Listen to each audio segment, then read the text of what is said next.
Lars Mittank era um jovem, como tantos outros por aí.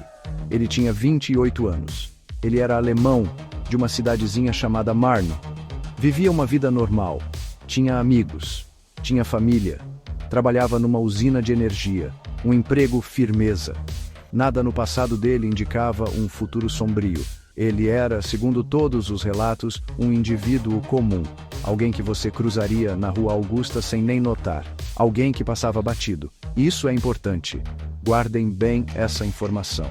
O comum pode se tornar extraordinário, da pior forma possível. Ele curtia a vida, gostava de futebol. Torcia pro Werder Bremen, uma paixão bem comum, tipo torcer pro Corinthians ou Palmeiras aqui. Passava tempo com os amigos, assistiam aos jogos juntos, saíam pra resenha. Essas são as marcas de um jovem adulto típico. Não havia nenhum sinal de alerta, nenhum indício de problema mental, nenhum histórico de comportamento estranho. Lars era simplesmente Lars. Um filho, um amigo, um funcionário. Ele estava ansioso por uma folga, férias, uma chance de relaxar e se divertir um pouco. Esse desejo é universal, né? A viagem para a Bulgária foi planejada com aquela empolgação. Era uma fuga da rotina, um tempo para curtir longe dos perrengues do dia a dia. Ele não era nenhum mochileiro experiente daqueles que se joga em aventuras arriscadas sozinho. Ele ia com a galera, gente que ele conhecia, gente em quem confiava. Esse contexto é crucial. Mostra que ele não estava procurando sarna para se coçar. Ele não estava tentando fugir de si mesmo. Estava buscando lazer. Aquele tipo de lazer que muita gente jovem procura. Sol, praia e boa companhia. Tipo ir para Maresias no feriado. Eram expectativas simples. Pensem nesse perfil, um jovem centrado, com emprego, com amigos, com planos para umas férias tranquilas. Essa é a base. Este é Lars Mittank, antes dos acontecimentos que tornaria o seu nome conhecido no mundo todo. Antes do mistério, antes do medo, antes dele desaparecer. É o contraste gritante entre esse começo comum e o final terrível e inexplicável que torna sua história tão fascinante e tão profundamente perturbadora. Golden Sands, Bulgária. Um destino turístico popular, conhecido pelas praias, conhecido pela vida noturna, tipo um porto seguro da Europa Oriental. Eles chegaram lá no final de junho de 2014. O plano era simples: curtir o sol, curtir o mar, curtir a companhia. Por alguns dias parecia uma típica viagem de rapazes, aquela farra. Exploraram a região, relaxaram, fizeram as atividades normais de férias. Nada parecia fora do comum. Ainda não. A cidade litorânea em si é um lugar agitado no verão, cheia de turistas de toda a Europa.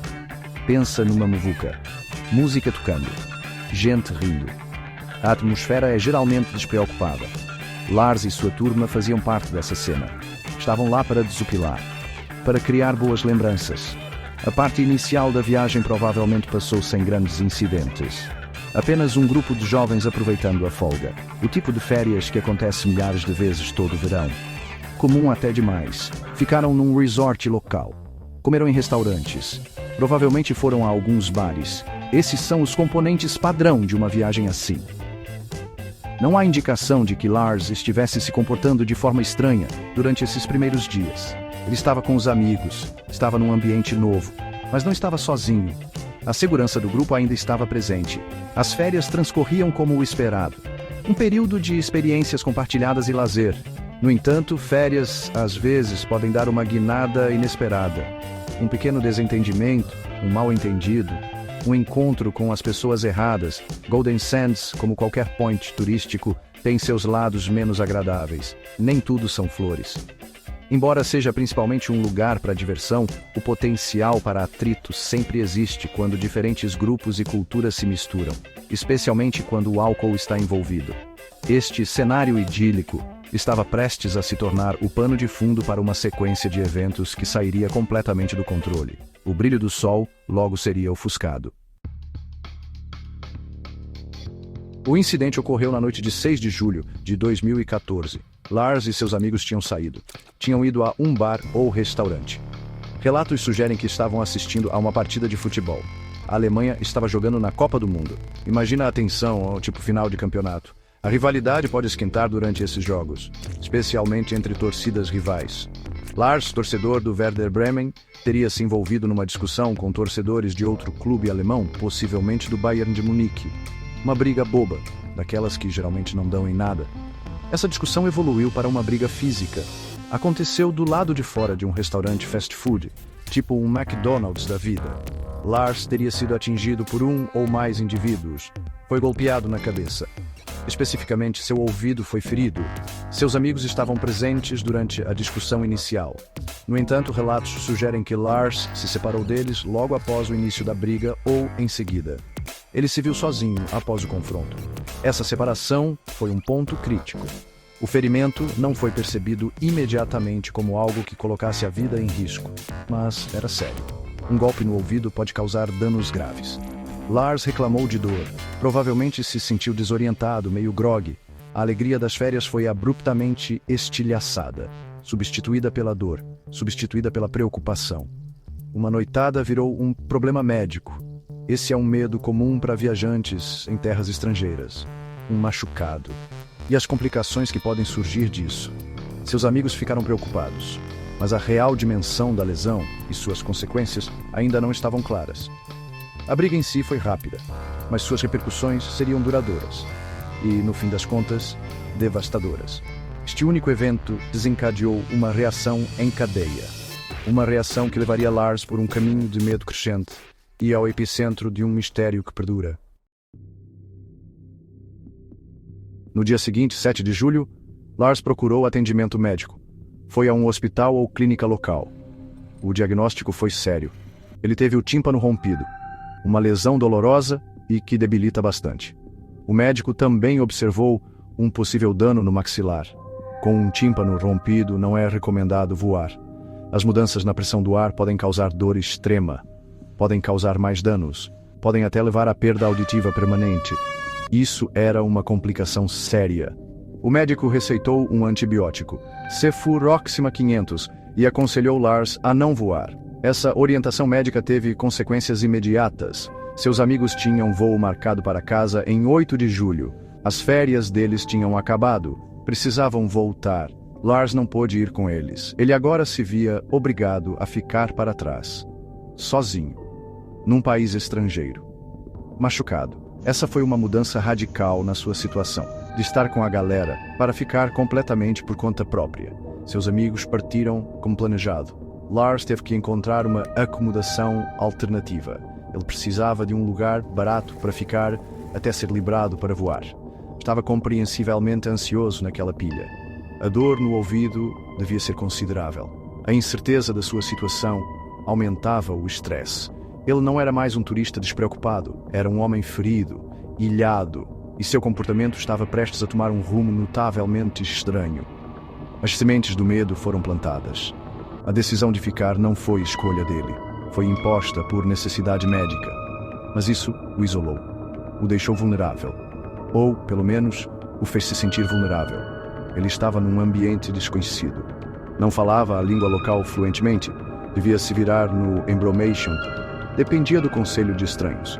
Esse isolamento, somado à lesão, provavelmente desempenhou um papel significativo na paranoia crescente que logo o consumiria. A base para suas ações bizarras estava sendo construída.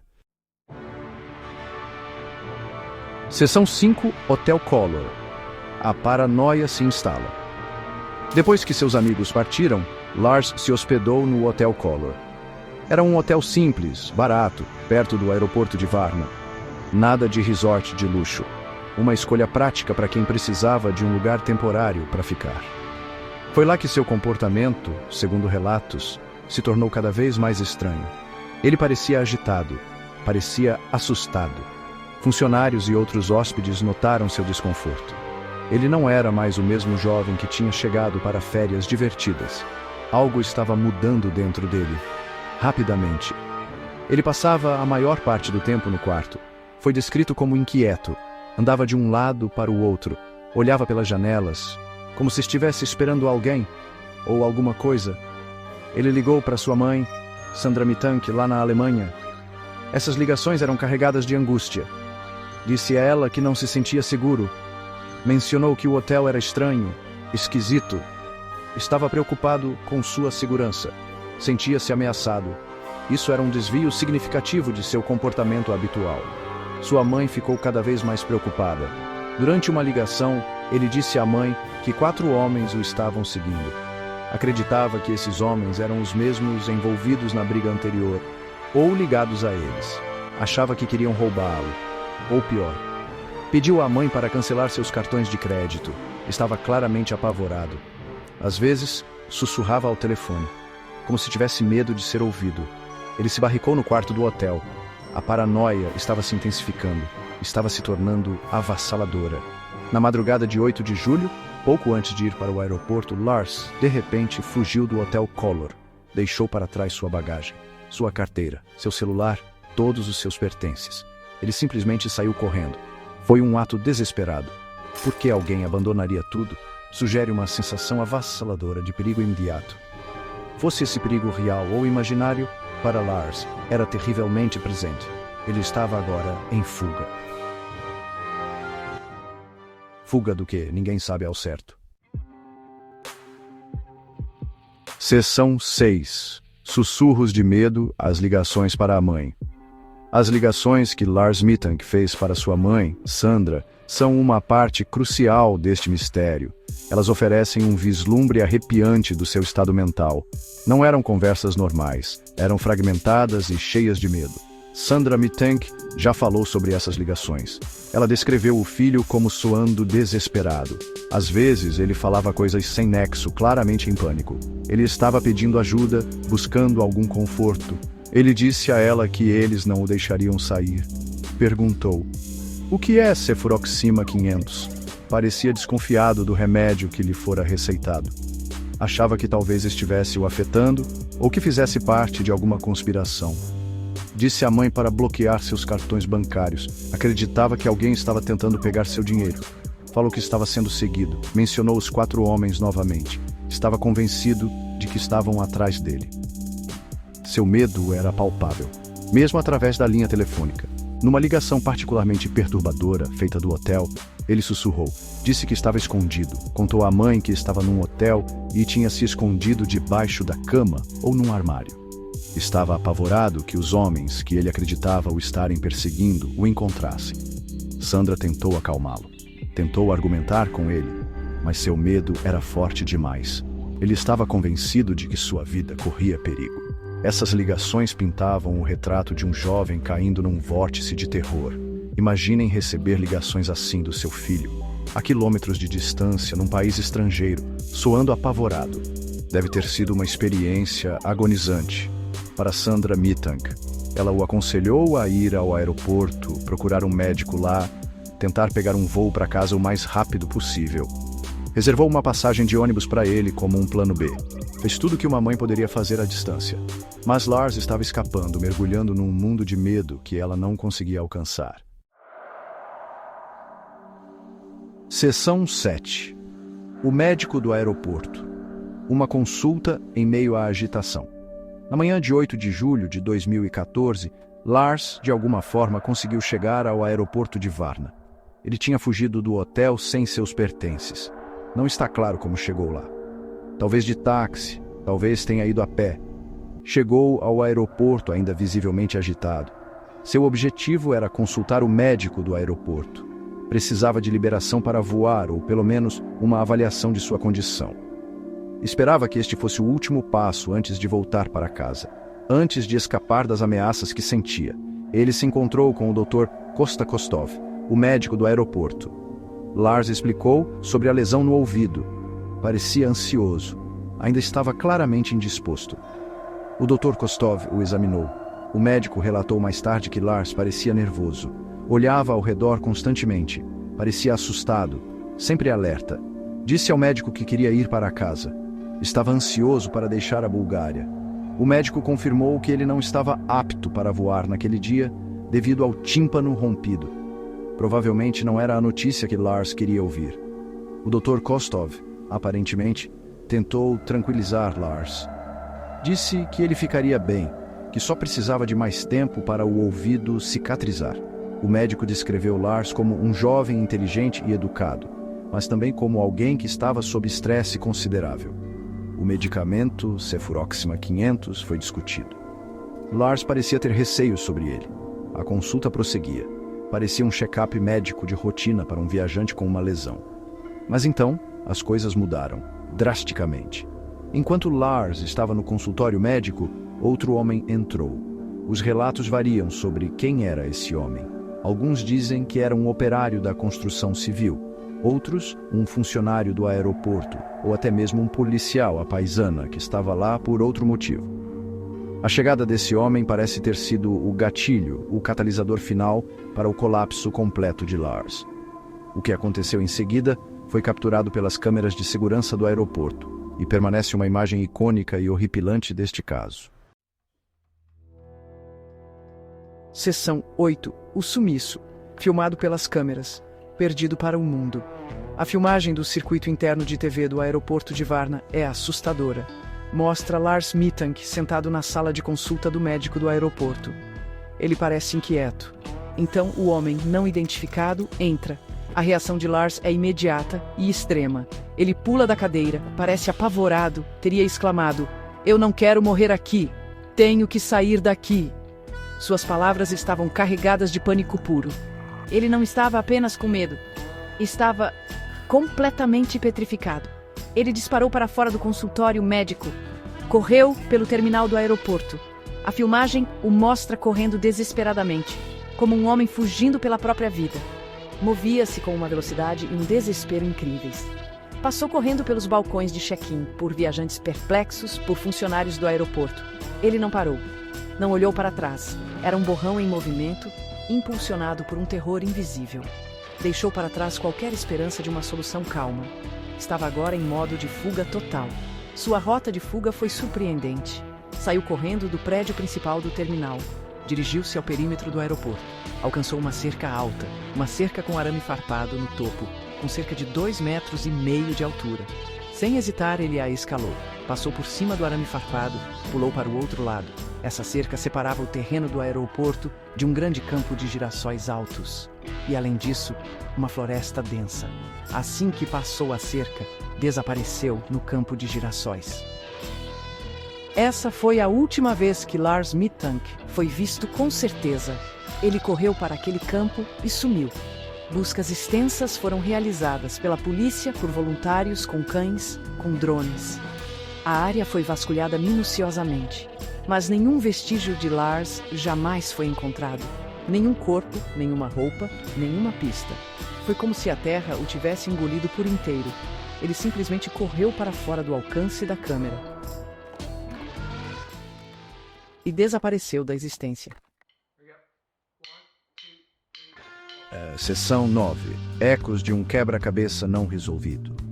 Teorias e perguntas que ficam. O desaparecimento de Lars Mittank gerou inúmeras teorias. Cada uma tenta explicar seu comportamento bizarro e seu sumiço final. Uma teoria proeminente sugere que ele teve um surto psicótico, talvez desencadeado pelo ferimento na cabeça ou pelo estresse de estar sozinho e ferido num país estrangeiro. A paranoia, o medo de ser seguido, tudo isso poderiam ser sintomas de uma crise de saúde mental repentina. Sua reação ao homem no consultório médico poderia se encaixar nesse padrão, uma resposta de medo irracional. Outro conjunto de teorias gira em torno da ideia de que Lars estava realmente em perigo. Talvez a briga tenha sido mais séria do que se pensou inicialmente. Talvez ele tenha topado com algo que não deveria. Atividade criminosa, por exemplo. O tráfico de drogas às vezes é mencionado, dada a localização. Os 4 homens eram reais? Estavam mesmo te perseguindo? Se sim, o que aconteceu com ele depois que correu para o campo? Essa teoria sugere uma explicação mais sombria e sinistra. Que ele foi silenciado ou que algo de ruim aconteceu com ele. Vítima de um crime. Uma terceira possibilidade considera os efeitos do medicamento Cefuroxima 500. Embora geralmente seguro, todos os medicamentos têm potenciais efeitos colaterais. Em casos raros, antibióticos podem causar efeitos neuropsiquiátricos. Confusão, alucinações, paranoia. Será que Lars teve uma reação adversa ao medicamento? Isso poderia explicar o início súbito de seu comportamento estranho. Combinado com sua lesão e isolamento, pode ter criado a tempestade perfeita de medo e delírio. Mas isso também é especulação. A verdade continua um mistério, difícil de alcançar. Foi um problema médico? Foi uma conspiração criminosa? Foi um acidente trágico na mata depois que ele fugiu? Nós simplesmente não sabemos. O caso de Lars Mittank é um lembrete arrepiante de como uma vida normal pode desmoronar rapidamente. Sua família continua buscando respostas. O mistério permanece. Seu rosto, capturado naqueles momentos finais e frenéticos pelas câmeras, tornou-se um símbolo de desaparecimentos inexplicados. A história de Lars Mittank é um vazio, uma pergunta sem resposta. Um eco assustador nos campos da Bulgária.